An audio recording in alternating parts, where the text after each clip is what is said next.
Je vais vous lire des Écritures. Souffrez, hein? Je vais vous lire des Écritures. Je ne sais pas si j'ai trouvé. Je vais trouver cette Écriture-là. C'est l'Écriture qui parle du sacrificateur Abiatar. Qu'on devait dépouiller des vêtements sacerdotaux. Si quelqu'un me le trouve, il pourra me l'envoyer. Je dirai un mot là-dessus. C'est très important. Regardez.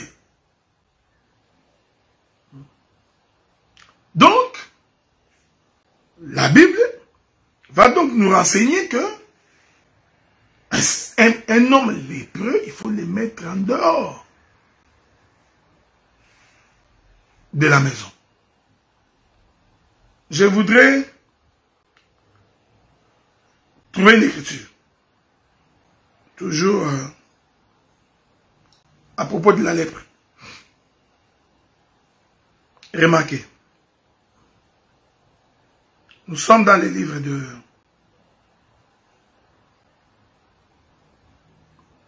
Quelle écriture que je cherche? Pourquoi ces écritures-là m'échappent comme ça?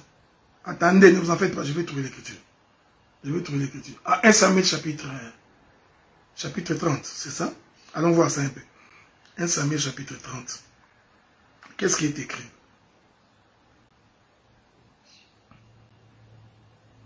Le verset 7.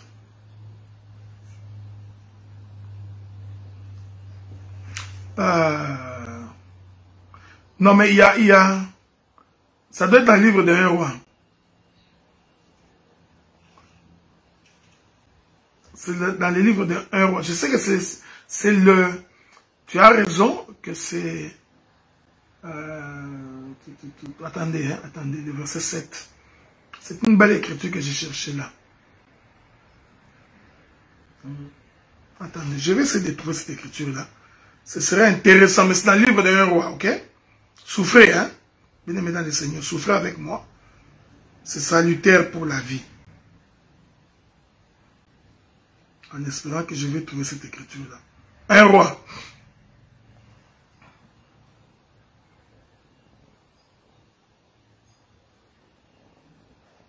Regardez, je prends 1 roi. 1 roi chapitre 2. Non, 1 roi chapitre 2. Ok? Je vais donc commencer par le verset 22.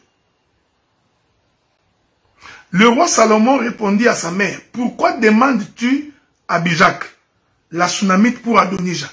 Demande donc la royauté pour lui, car il est mon frère aîné. Pour lui et pour les sacrificateurs Abiatar, et pour Joab, fils de Tsérouja. » Alors le roi Salomon jura par l'Éternel en disant, que Dieu me traite dans toute sa rigueur, si ce n'est pas au prix de sa vie qu'Adonijah a prononcé cette parole. Maintenant, l'Éternel est vivant, lui qui a fermé et m'a fait asseoir sur le trône de David mon père, qui m'a fait une maison selon sa promesse. Aujourd'hui, Adonijah mourra. Le roi Salomon envoya Benaja, fils de Jojoda, qui le frappa et Adonijah mourit. Le roi dit ensuite au sacrificateur Abiatar, « Va-t'en à Anatoth dans tes terres, car tu mérites la mort. Mais je ne te ferai pas mourir aujourd'hui, parce que tu as porté l'arche du Seigneur, l'Éternel devant Dieu mon Père, parce que tu as eu part à toutes les souffrances de mon Père. » Ainsi, Salomon dépouilla Abiatar de ses fonctions de sacrificateur de l'Éternel, afin d'accomplir la parole de l'Éternel avait prononcée sur la maison d'Élie à Silo. Le verset 27. Ainsi Salomon dépouilla Abiatar de ses fonctions de sacrificateur de l'Éternel. Voyez-vous? Donc, nous pouvons dépouiller quelqu'un de son sacerdoce. Donc, vous les dépouillez du ministère. Donc, les impudiques à répétition, les impudiques chevronnés, vous devez les chasser. Les dépouiller des vêtements sacerdotaux.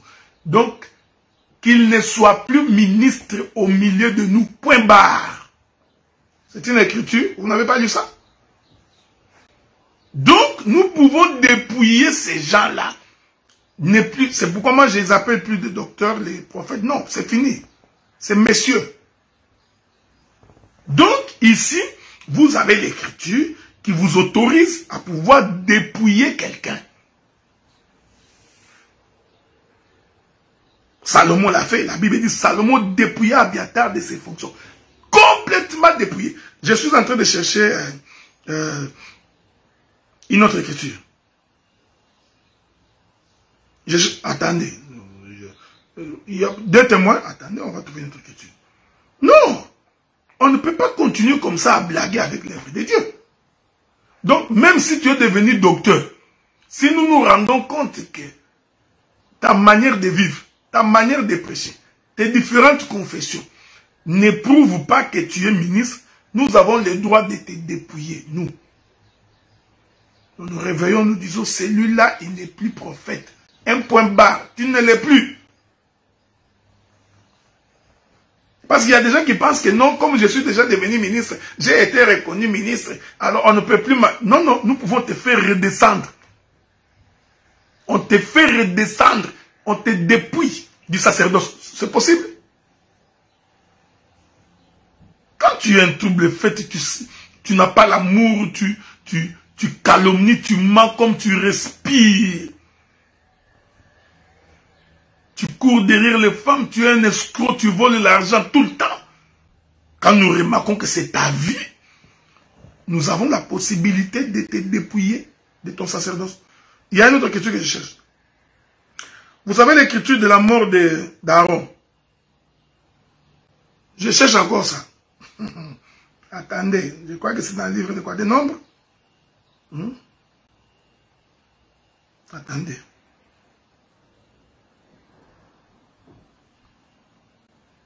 Je ne sais pas si j'ai trouvé cette écriture-là.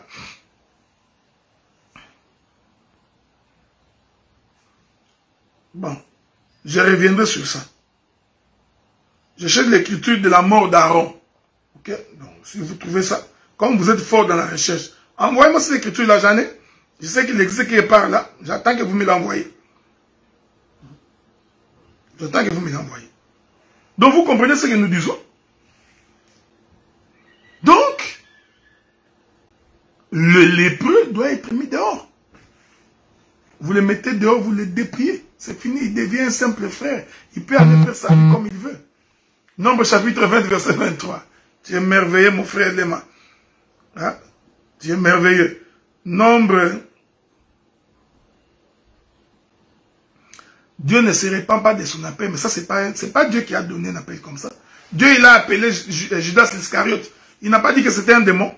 Prenons Nombre chapitre 20, verset 23. C'est toujours toi, Léma, qui me donne des versets comme ça. Nombre chapitre 20, verset 23. Attendons, allons voir ça. Nombre chapitre 20, le verset 23. Ouais, je ne suis pas dans la révélation aujourd'hui. Hein. Je suis devenu votre pasteur. La Bible dit. Voilà. La Bible dit ceci. Je suis dans Nombre chapitre 20, verset 23. L'Éternel dit à Moïse et à Aaron vers la montagne de Horeb sur la frontière des pays d'Édom. Aaron va être recueilli auprès de son peuple. Car il n'entrera point dans les pays que je donne aux enfants d'Israël, parce que vous avez été rebelles à mon ordre aux eaux de Mériba. Je vais revenir.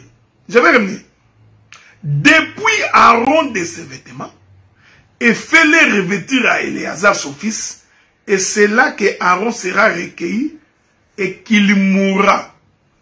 Je reprends le verset 24.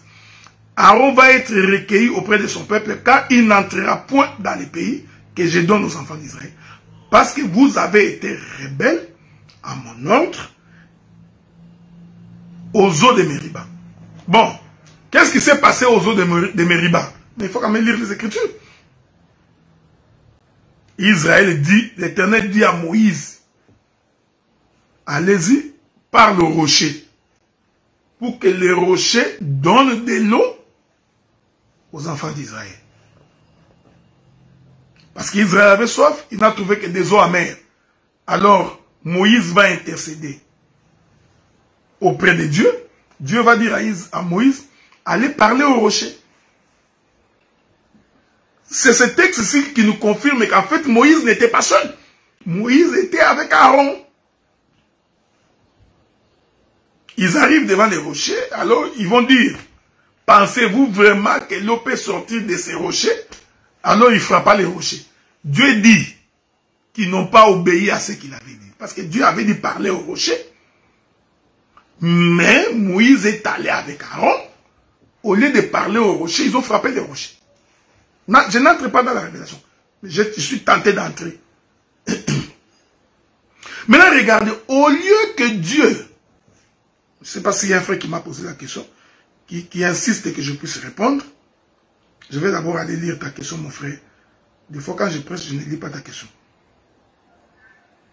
Donc, elle n'est pas encore apparue chez moi ici. Quand elle va apparaître, je vais lire ta question et je répondrai. Sinon,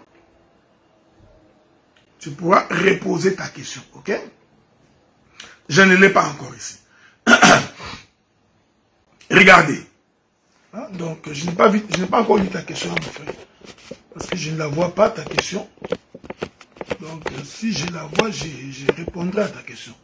Je ne l'ai pas encore vue. Ok? Bon. Regardez. Il y a beaucoup de questions. Bon. Ok. Ah, les gens qui ont été baptisés et consacrés. Je vais revenir. Merci beaucoup. J'ai vu la question. Regardez. Donc, les deux, l'écriture des nombres va nous prouver que, en fait, quand ils sont allés frapper les rochers, Moïse n'était pas seul. Moïse était avec Aaron. Je veux que tu me suives attentivement maintenant. Suis-moi attentivement. Mais, Nombre chapitre 20, au lieu que Dieu puisse punir Moïse et Aaron, qu'est-ce que Dieu fait? Il laisse Moïse, il punit Aaron. Il dit, puisque vous, il a d'abord dit, vous avez été rebelles, vous deux là, vous avez été rebelles. Mais ici, ce que je vais faire mourir Aaron. Mais avant de faire mourir Aaron, je vais d'abord les dépouiller des vêtements sacerdotaux. Vous savez, Aaron pouvait dire à Dieu, mais Dieu, ce n'est pas juste. Parce que nous avions péché avec Moïse, nous deux, nous avions péché. Bon, pourquoi vous laissez Moïse et moi, vous me dépouillez? Tu vois, c'est l'esprit qui a aujourd'hui, non, frère, tu es impudique, tu as couché avec les femmes. Non, je ne suis pas seul. Non, nous avons tous bu du vin. Vous avez tous bu du vin. C'est toi qu'on t'a attrapé. Puisque c'est toi qu'on a attrapé, c'est toi qu'on va dépouiller. Ça, c'est une conception du diable. La Bible dit que quand tu défends ta cause devant les juges, ne révèle pas les secrets de l'autre. Il n'y a que le diable qui fait des choses comme ça. Le diable ne voudrait pas mourir seul. Ça, c'est un esprit taliban. Le taliban, lui, il ne veut pas mourir seul. Il faut qu'il meure avec les gens.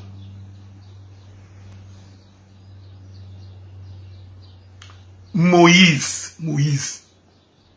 il savait que lui aussi avait péché. Oh non, ce frère-là ne peut pas parler parce que lui aussi avait péché. Nous disons que ça ne marche pas. C'est toi qu'on a attrapé. Si tu savais que ce frère-là avait péché, il fallait le dire avant. C'est pas parce qu'on t'a attrapé, maintenant tu commences à citer les nez des autres. Nous sommes tous pareils, nous avons tous bu du vin. Et tu penses que ça va ralentir notre marche. Tu te trompes énormément. Nous ne sommes plus à l'époque de Kavacha. Nous connaissons les Écritures. Nous maîtrisons très bien les Écritures.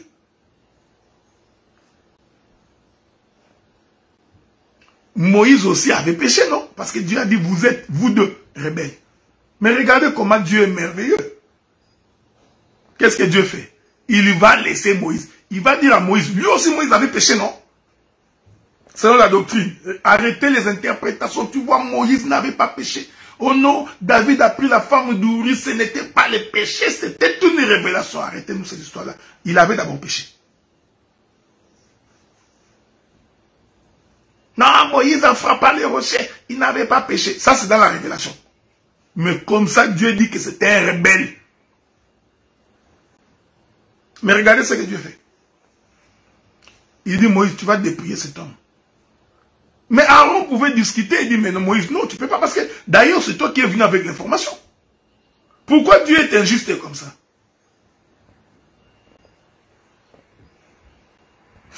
Mon bien, mes frères, oui, nous avons tous bu du vin, mais lui, il en a bu en excès. C'est pourquoi il est ivre, c'est comme ça qu'on l'a attrapé sur la rue. Regardez, Moïse va donc dépouiller.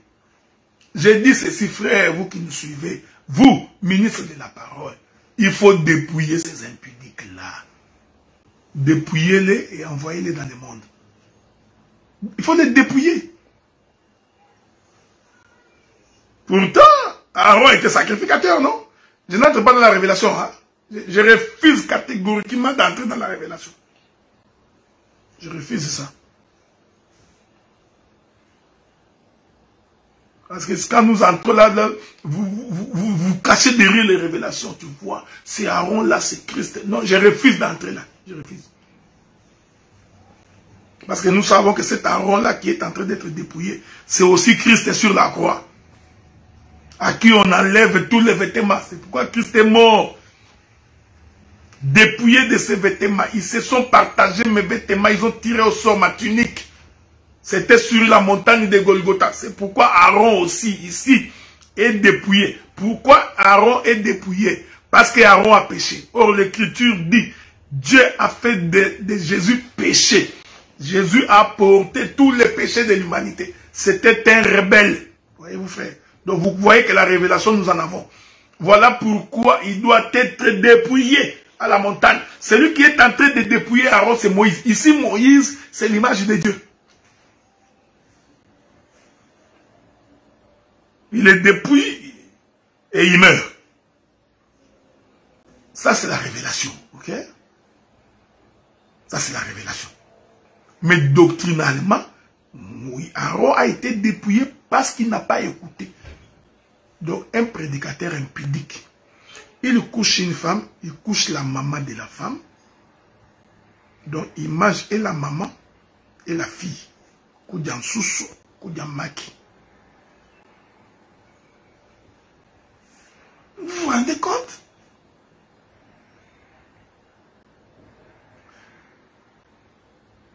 Tu couches même les femmes qui ont l'âge de tes filles. Mais toi, tu es maudit. D'abord, tous les poils de tes pubis là est blanc. Non, pourquoi tu n'as pas honte? Ta poitrine là est remplie de poils blancs.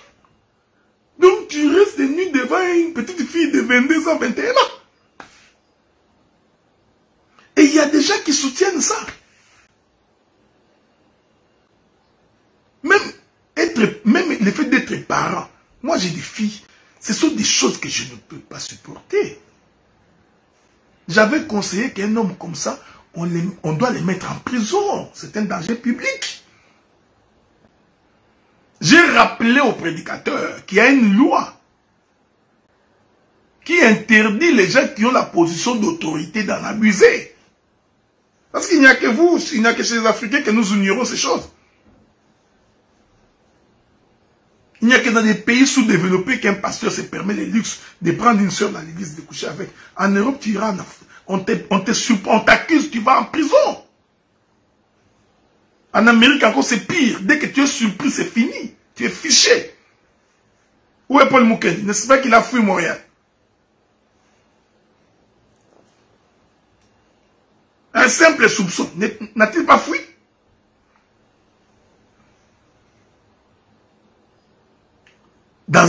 En Amérique, ce sont des choses que tu ne peux pas faire. Tu ne peux pas. Tu vas te retrouver en prison. Pour 30 ans, 40 ans, tu sortiras. La barbe blanche est complètement fini. Un type comme ça, vous les prenez, vous les mettez en prison ici. Comme ça, tous les bandits qui sont en prison vont les transformer en une femme. Comme ça, il saura ce que c'est.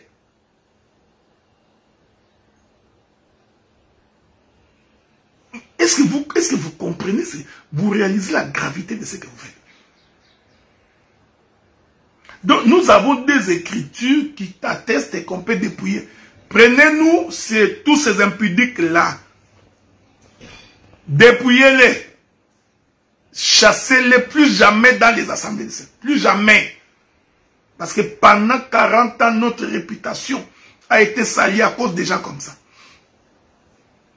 Voilà pourquoi nous avons dit que assez, c'est assez. Vous ne réalisez pas la souffrance de l'œuvre de Dieu quand il y a des gens comme ça qui portent atteinte à la réputation de l'Église.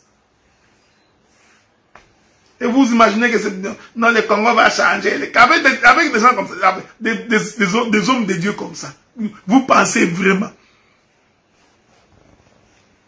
L'homme prie, éternel Dieu, chassons les démons, chassons les démons. Pendant qu'on chasse les démons, après chasser les démons, il va prendre les démons, il va refaire retourner les démons dans les corps des filles.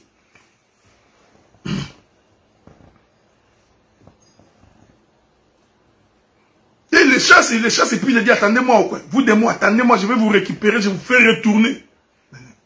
Vous vous moquez de Dieu. Vous vous moquez complètement de notre Créateur. Alors il y a des courageux qui parlent erreur de procédure.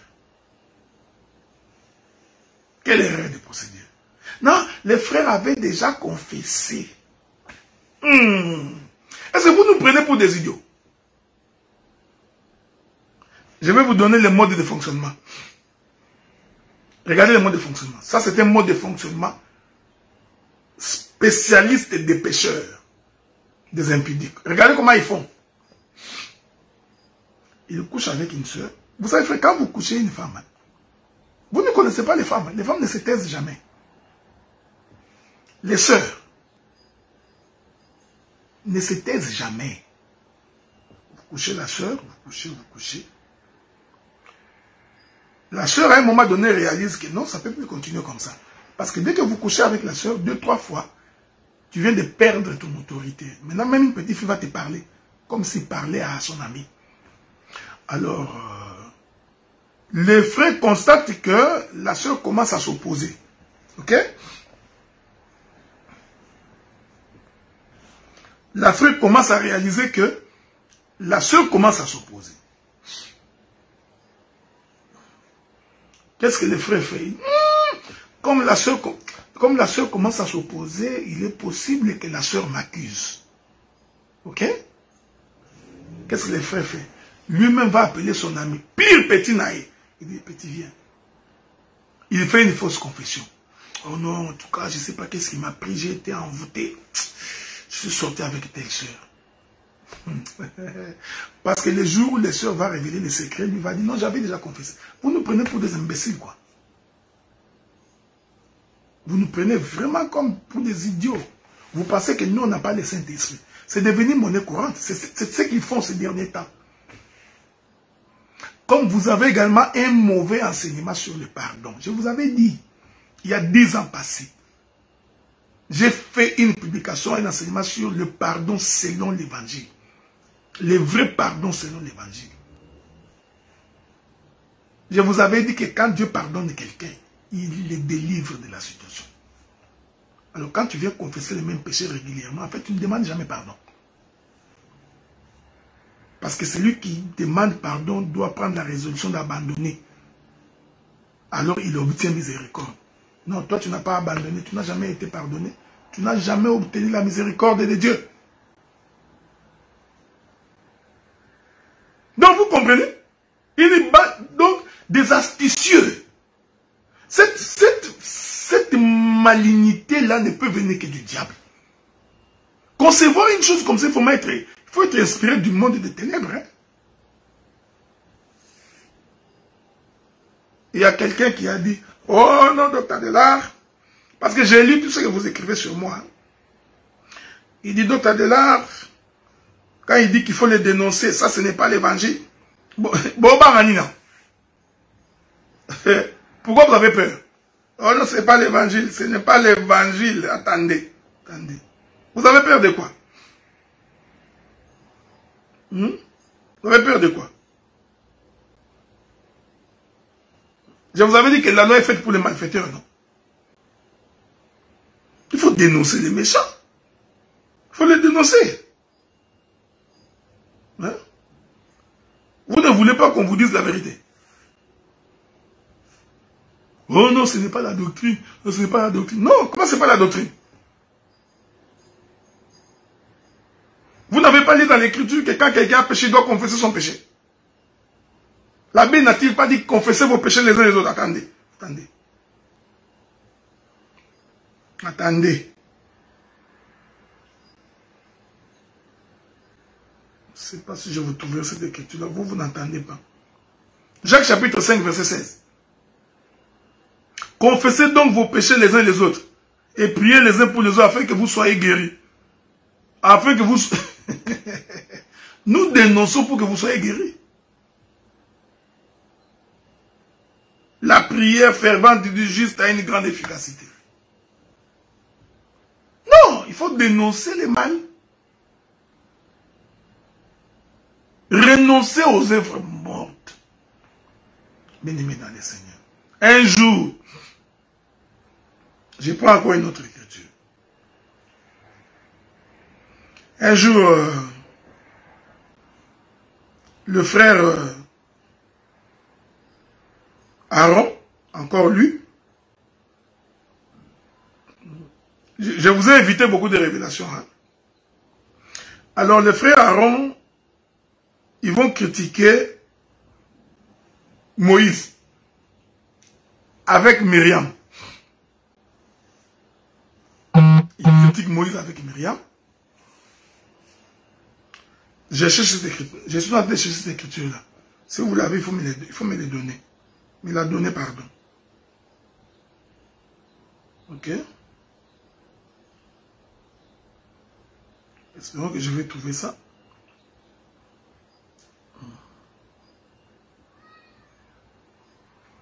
Je prends, si vous trouvez l'écriture, il faut me la donner. Hein. L'écriture de... Vous écrivez beaucoup, vous. Hein.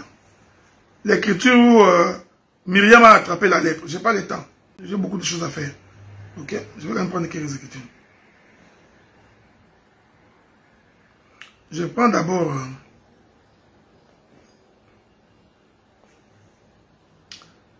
Lévitique chapitre 14.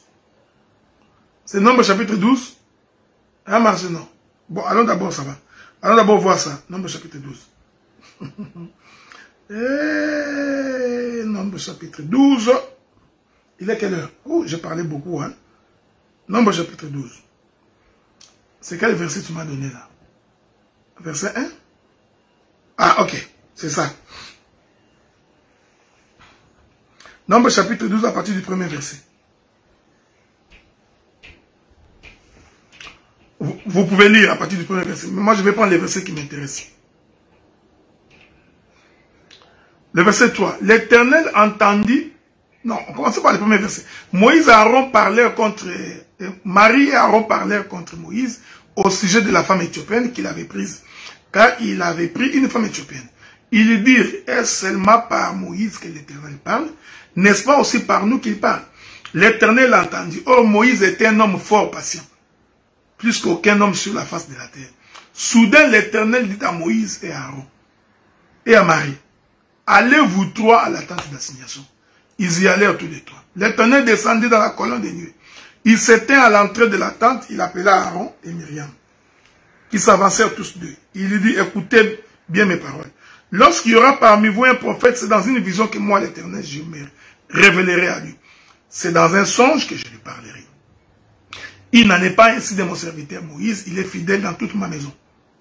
Je lui parle de bouche à bouche, je me révèle à lui sans énigme. Il voit une représentation de l'Éternel. Pourquoi donc n'avez-vous pas craint de parler contre mon serviteur, contre Moïse?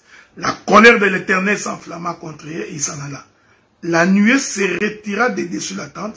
Et voici, Marie était frappée d'une lèpre blanche comme la neige. Aaron se tourna vers Marie et voici, elle avait la lèpre. Dieu est merveilleux. Avez-vous remarqué? Les deux aussi ont péché.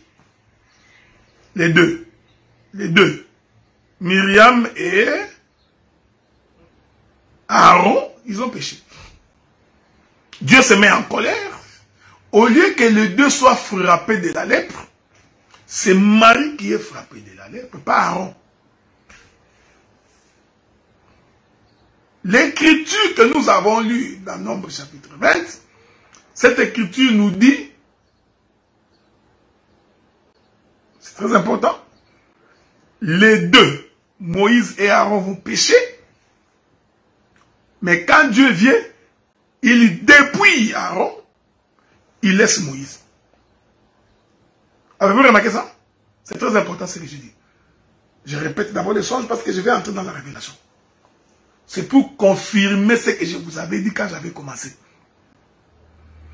Qu'aucun sacrificateur ne peut avoir la lèpre, selon la doctrine. Donc, les deux pêchent. Marie attrape la lèpre. Aaron n'attrape pas la lèpre. Oh, Marie est une femme. Aaron est un homme. En d'autres termes, Marie c'est le corps. Aaron c'est l'esprit. Parce que l'homme est un esprit. Vous le savez, non? Quand Dieu crée quand Dieu crée Adam, il rassemble la poussière de la terre. C'est un corps, c'est la chair. Et Dieu vient souffler dans l'homme. Et l'écriture dit, en réalité, dans l'homme, c'est l'esprit. Donc, l'esprit, c'est lui l'homme. La chair, c'est la femme. Donc, quand nous voyons quelqu'un se déplacer, en réalité, c'est l'esprit dans un corps. C'est Emmanuel. Que Dieu vous bénisse. Avez-vous compris ça? Emmanuel veut dire Dieu dans un corps. Or, Dieu est un homme. C'est l'époux dans la femme. Est-ce que vous me suivez? Suivez-moi bien. Est-ce que vous comprenez ça? Donc, quand vous prenez un homme, comme je suis là, mon corps, ma chair, ce n'est pas moi. Le véritable Adela, c'est l'esprit qui est en moi. C'est pourquoi dès qu'on retire l'esprit dans le corps doit s'affaisser. Est-ce que vous me suivez? Donc, le corps, c'est ma femme. C'est pourquoi l'écriture dit, la femme est le corps de l'homme. Avez-vous remarqué ça? Donc, la femme est le corps. Donc, mon corps ici, c'est ma femme. Donc, mon esprit, c'est l'homme. Donc, l'esprit est un homme, le corps est une femme. C'est pourquoi, selon la révélation de l'écriture et la doctrine, l'homme doit conduire la femme. L'homme est le chef de la femme. L'homme dirige la femme. C'est ça même la doctrine. Quand tu es dans une maison, l'homme doit diriger. Dès que tu ne diriges pas, il se pose un problème de doctrine. Donc la femme, c'est le corps. C'est pourquoi j'ai dit, le sacrificateur comme un homme ne peut pas attraper la lèpre. Parce que la lèpre s'attrape dans le corps. Nous verrons sur le corps une plaie s'étendant, devenant toute blanche comme la neige. La lèpre va attraper le corps, mais pas l'esprit qui est dans le corps. Est-ce que vous me suivez? Vous me suivez? Suivez-moi bien. Suivez-moi bien, parce que je suis en train de changer de bande d'autoroute. Vous remarquez ce que j'ai dit? C'est pourquoi j'ai dit, un ministre de Dieu ne peut pas attraper la lèpre, frère. Parce qu'il est l'homme, c'est lui qui dirige, il est le conducteur. Il est inconcevable que le sacrificateur attrape la lèpre. Regardez, c'est pourquoi lorsque les deux ont péché, quand Dieu regarde dans sa vision prophétique, il considère qu'en réalité, si je dois frapper, je frapperai la chair, je frapperai le corps. Alors, il va frapper Marie. Or, Marie, c'est le corps. C'est le corps qui se charge de toutes nos malédictions. Nous l'avions considéré comme étant frappé de Dieu. Cependant, il s'est chargé de nos fautes, de nos fardeaux, de toutes nos malédictions. Toutes ces malédictions se chargent dans un corps. Ainsi, le corps va porter la lèpre. Mais Aaron n'est pas frappé parce que Aaron, c'est l'esprit. qui se retire du corps. C'est pourquoi, sur la montagne de Golgotha, lorsque tout le corps a porté la lèpre, lorsque tout le corps est devenu lépreux, Jésus va crier, Père, entre tes mains, je remets mon esprit. Voyez-vous, parce que l'esprit ne peut pas porter la lèpre. Donc l'esprit va se retirer du corps. Vous comprenez qu'en réalité, quand Dieu frappe Marie de la lèpre, nous sommes sur la croix. Voyez, d'évangile.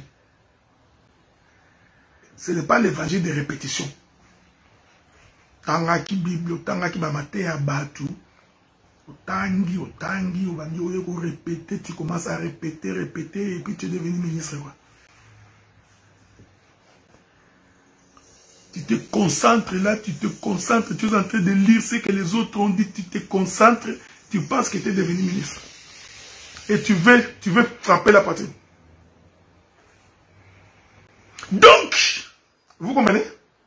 C'est pourquoi j'ai dit que sur le plan doctrinal, aucun sacrificateur n'a porté la lèpre physiquement. Non, parce que le sacrificateur était un esprit. C'est l'homme. Parce que si l'homme devient lépreux, c'est fini, la maison est détruite, frère. Si l'homme devient lépreux, mais il n'y a plus d'espoir. Voilà pourquoi Dieu, j'aime ces choses, que la révélation me vient.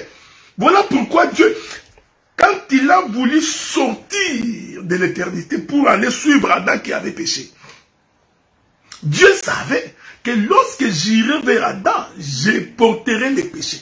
Or, l'esprit ne peut pas porter les péchés. L'homme ne peut pas porter les péchés. Qu'est-ce que Dieu fait? Il s'est fait un corps. Hébreux chapitre 10.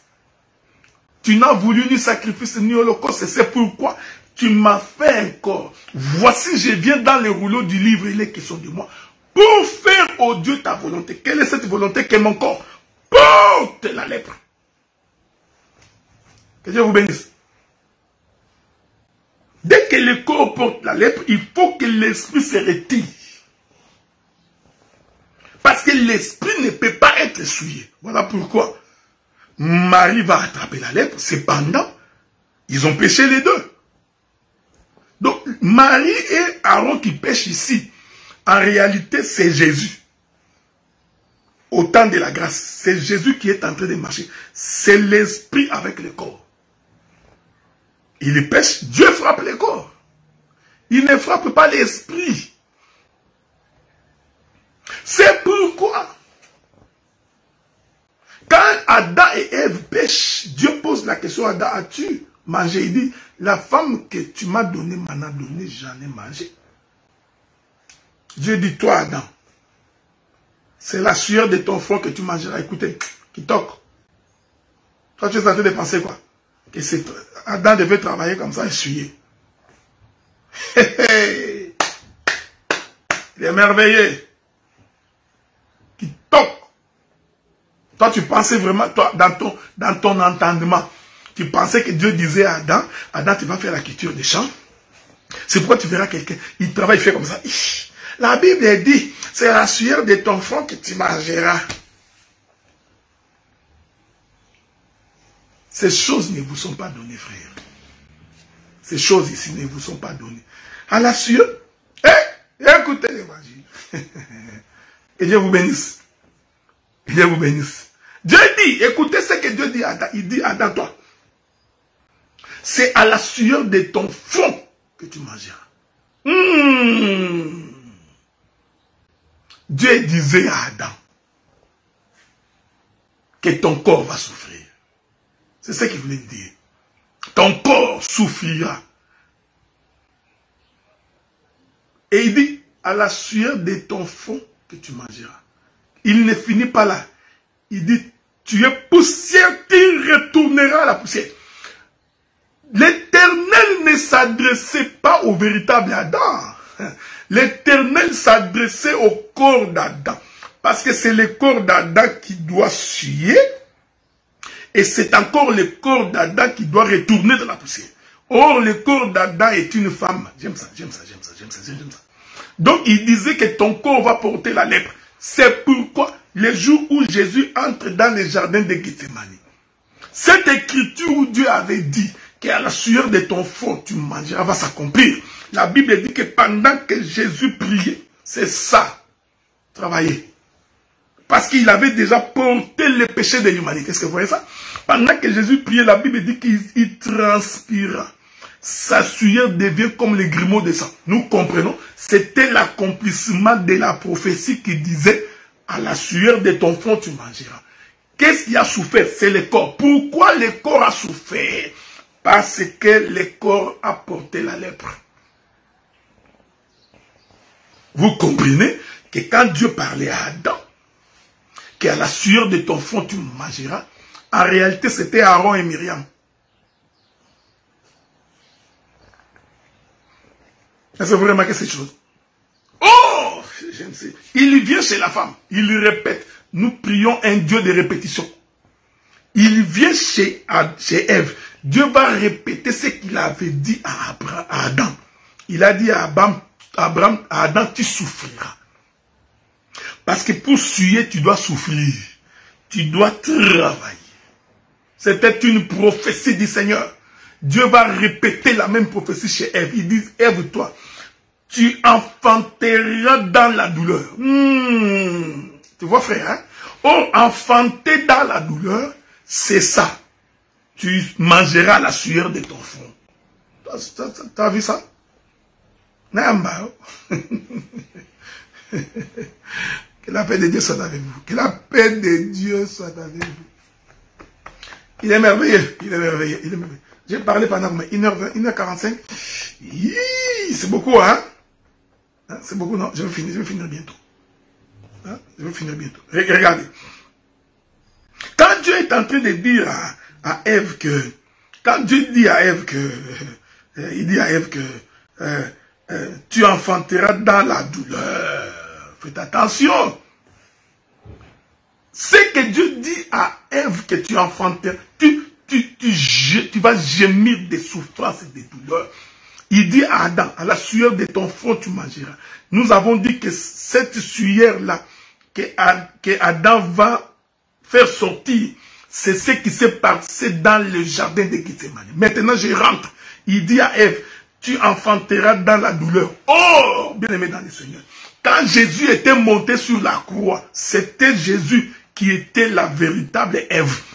Parce que sur la croix, Jésus était en train d'enfanter dans la douleur. Vous remarquez? Donc, il a fait d'abord les gestes dans les jardins de Gethsémani. Mais quand il monte sur la croix, donc dans les jardins de Gethsémani, Jésus est en train d'accomplir la portion d'Adam. À la sueur de ton front, tu mangeras. Il va suer. Ok? Mais sur la croix, il va accomplir la portion de Ève. C'est-à-dire, tu enfanteras dans la douleur.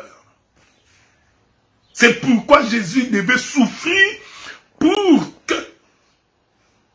J'aime ça, j'aime ça, j'aime ça. Pour que l'Église naisse.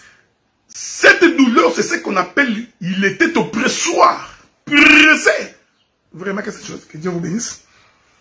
Il y avait quelqu'un qui avait une question. Ah, les frères Morgan insiste que je puisse répondre à la question. Mais regardez frère, mais vous savez, il y a des baptêmes des humains, il y a des consécrations des humains. Qui t'a dit que tous ceux qui sont consacrés sont des dieux? Qui t'a dit ça? Vous n'avez... J'ai toujours dit ça, j'ai toujours répété. Je suis en train de répondre à la question, bien-aimé Morgan, à la question du frère David. J'ai toujours dit, il faut savoir quand il y a les vrais, il y a les faux. Il y a des vrais baptêmes, il y a des faux baptêmes. Il y a des vraies consécrations, il y a des fausses consécrations. Donc, le fait d'être baptisé et consacré ne voudrait pas dire nécessairement que cet homme est de Dieu. J'ai donné un enseignement sur le ministère. Je vous avais dit que Dieu ne peut pas donner la loi aux sacrificateurs pour lire si premièrement les sacrificateurs ne sont pas lavés. Donc pour nous, pour être confirmé que l'homme est de Dieu, il faut qu'il soit un converti. C'est pourquoi il y a quelques années j'avais dit que le baptême d'eau en réalité n'est pas le vrai baptême. Je ne voudrais pas dire de ne pas te faire baptiser. Mais le baptême d'eau n'est qu'un signe d'un engagement, d'une bonne conscience. Mais quelqu'un peut entrer dans l'eau. et ne pas être sauvé. Voulez-vous que je vous en donne des écritures? Mais j'en ai légion. Israël a traversé la mer Rouge. Pierre rappelle que cette traversée de la mer Rouge est un baptême. Mais Israël qui a traversé la mer Rouge n'a pas marché selon la voie de Dieu. Ils sont tous morts dans les déserts. Je dis et je répète, les personnes qui ont reçu l'imposition des mains des prédicateurs impudiques, ça, il faut revoir ça. On va revoir les ministères de tous ces gens-là, frère. Nous allons revoir. On va revoir tous les gens qui ont été baptisés par quelqu'un qui a été chassé, excommunié, livré à Satan pendant qu'il est dehors. Il reconnaît les ministres et les baptise. Tous ces gens-là, on va revoir ça. Nous allons... Non, frère. Il faut vous conformer à l'écriture. Il faut vous conformer à l'écriture. C'est pourquoi vous êtes sous le coup de la malédiction. Il vous a maudit. Il vous a maudit. Et la paix de Dieu soit avec vous. Que Dieu vous garde, qu'il vous protège. Donc, que la gloire du Seigneur. Il faut faire très attention quand vous posez des actes. Il faut faire très attention. Parce que les actes que vous posez peuvent vous rattraper. C'est pourquoi quand on vous donne un conseil, il faut écouter. Quand on vous dit voici les chemins à suivre, il faut écouter. Mais sans quoi, l'histoire va vous rattraper. Ça vous rattrapera. Et vous savez, quand ça va vous rattraper, nous allons parler. Vous savez, Dieu nous a quand même fait grâce. Moi, je suis de ces prédicateurs. Quand j'ai mal agi, je reviens sur ma position, je demande pardon, je répare, je m'en vais. Est-ce que vous comprenez ce que nous disons? Que la paix de Dieu soit avec vous. Donc, Judas aussi avait baptisé, non? Je n'ai aucune référence que Judas avait baptisé. Je n'ai aucune référence parce que dans tous les cas, mon bien-aimé Jean-Didier Dinganga, le vrai baptême a commencé après la descente du Saint-Esprit. Tous les baptêmes qui se sont passés avant que Jésus ne meure n'étaient que l'ombre du baptême. Okay? Donc, le vrai baptême, c'est lorsque le Saint-Esprit a baptisé. Donc, vous comprenez que ce que Judas Iscariote avait fait, ça n'a rien à voir avec le vrai baptême du Seigneur. Voilà, bien aimé dans le Seigneur, j'ai parlé pendant une heure combien? 1h45 à peu près, 1h40. Je vais demander à mon bien-aimé Jimmy de couper cette vidéo-là en deux. Donc, que Dieu vous bénisse, qu'il vous garde. Donc, je vous souhaite de passer une bonne soirée. Allez, on se parle. Demain, je ne serai pas en ligne. Hein. J'ai décidé de ne plus être en ligne samedi pour m'occuper de ma famille. Donc, c'est toujours le vendredi que je serai en ligne. Que Dieu vous bénisse.